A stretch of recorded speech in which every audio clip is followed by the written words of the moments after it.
Imagine, if you will, a thundering beast of steel and fire, barreling down a metal track with an unyielding determination. A leviathan of human engineering, its 15 coaches, each teeming with the pulse of life, are dragged forward by the relentless power of the Iron Beast. With a roar that echoes across the landscape, it's a symphony of raw power and speed, a testament to mankind's conquest over nature.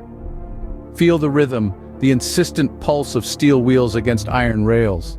It's a dance, a relentless tango between the beast and the track. The vibration, a constant hum, resonates in your chest, a reminder of the beast's unyielding power. The tracks, those twin lines of iron and steel, stretch out ahead, an endless ribbon of possibility, disappearing into the horizon. Around the beast, the world blurs. Mountains become a patchwork of green and gray. Rivers, once mighty and imposing, are reduced to fleeting streaks of silver. Cities, towns, and hamlets, each with its unique rhythm and pulse, are mere flashes in the corner of the eye. But amidst this chaos, there's a sense of order, a rhythm to the madness. The thundering beast, this train of ours, is not just a machine, it's a living entity, a creature of habit.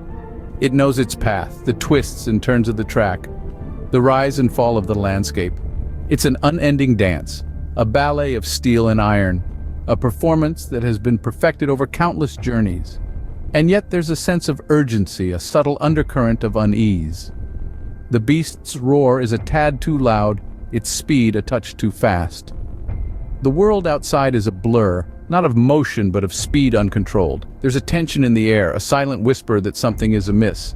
But as with all beasts, there's something amiss, something we can't quite put our finger on. This monstrous beast, it seems, has broken its chains. What was once a symbol of progress, a marvel of engineering, has now become a runaway nightmare. Picture this, a 15-coach Leviathan, its engine pulsing with power, racing along the steel tracks with reckless abandon. The heart of this beast, its brakes have failed. The crew, stewards of this mechanical beast, are caught off guard. Their faces, usually calm and composed, now reflect the terror of the situation. Their practiced hands, once confident in their control, now tremble as they grapple with the beast's reins. Meanwhile, the passengers, blissfully unaware, are starting to sense that something is amiss. A mother clutches her child a little tighter, an old man grips his cane with white knuckles, a young couple exchanges worried glances. The train, once a symbol of safety and reliability, is now a ticking time bomb. Each passing second, each mile covered, brings us closer to a disaster. The crew is working tirelessly, their brows furrowed in concentration, their hands a blur of motion. The stakes are high, the tension palpable, every heartbeat, every breath is a countdown to an unknown fate. The atmosphere is electrifying, charged with a mix of fear and anticipation. Ahead, a sea bridge looms, a slender thread of hope in a sea of chaos. Picture this, a small, solitary structure jutting out from the land, reaching across the vast expanse of the ocean, daring to defy the elements. This is the sea bridge, a marvel of human engineering standing defiantly against the relentless waves below. Yet today, it faces a challenge like no other. A thundering beast of steel and steam, a train, is barreling down the tracks at an unyielding speed. Its brakes have failed, transforming it into a runaway juggernaut. And its path? The sea bridge. As the train approaches the bridge, the once sturdy structure seems to shrink beneath the colossal weight and speed of the runaway train. The tracks vibrate violently, echoing the train's desperate cry for help. The bridge, usually a symbol of connection and unity, now feels more like a tightrope, a slender thread of hope holding the fate of the train and its 15 coaches. The train roars onto the bridge, a metallic behemoth undeterred by the pounding surf below.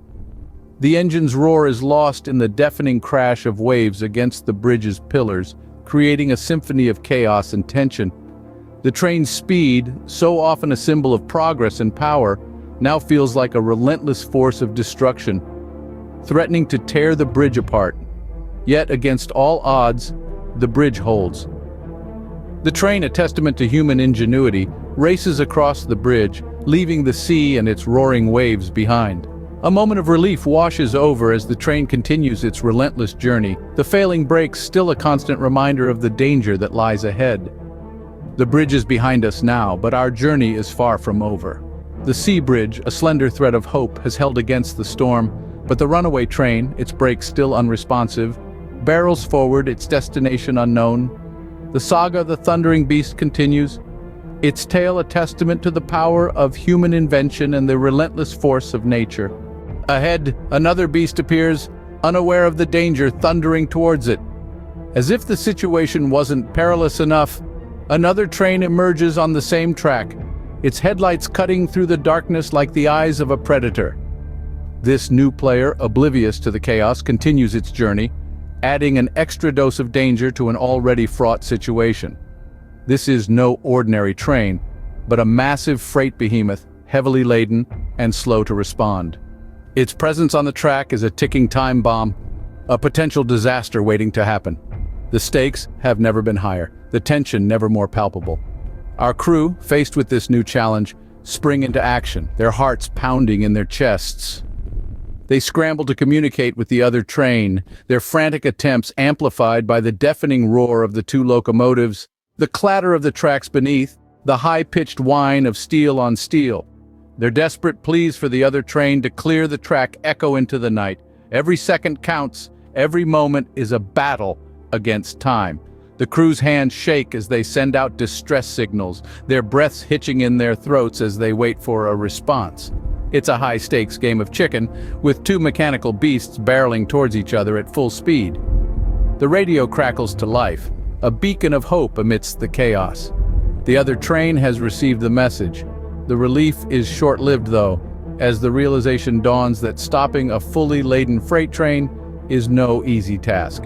The sound of screeching metal fills the air as the other train attempts to halt its momentum. There's a moment of silence, a pause in the cacophony, as if the world itself is holding its breath. Then with a jolt, the other train comes to a halt, just in the nick of time. The danger of collision is averted, a sigh of relief escapes from the crew, but the respite is fleeting.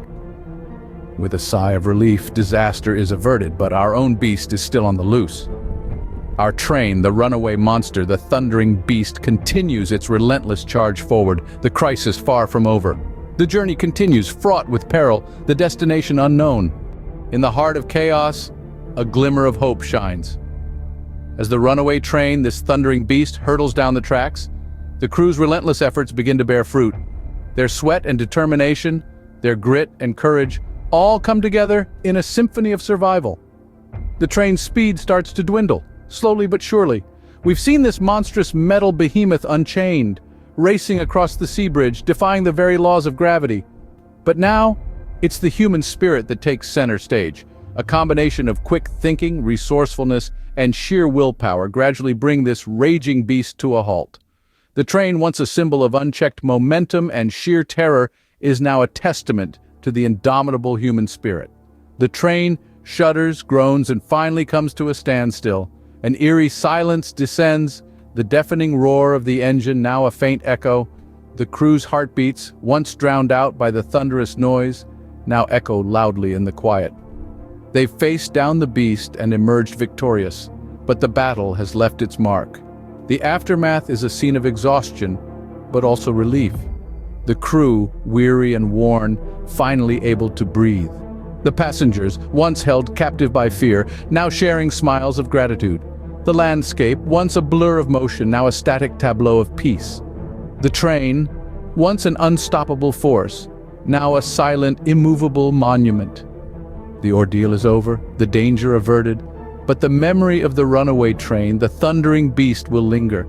This tale of courage, of survival, of humanity's triumph over an untamed force, is a story that will be told and retold. It serves as a reminder of the thin line between control and chaos, a testament to our ability to stand firm in the face of adversity. And so our thundering beast is tamed, its furious journey at an end. But the echoes of its roar will linger on, a reminder of the thin line between control and chaos.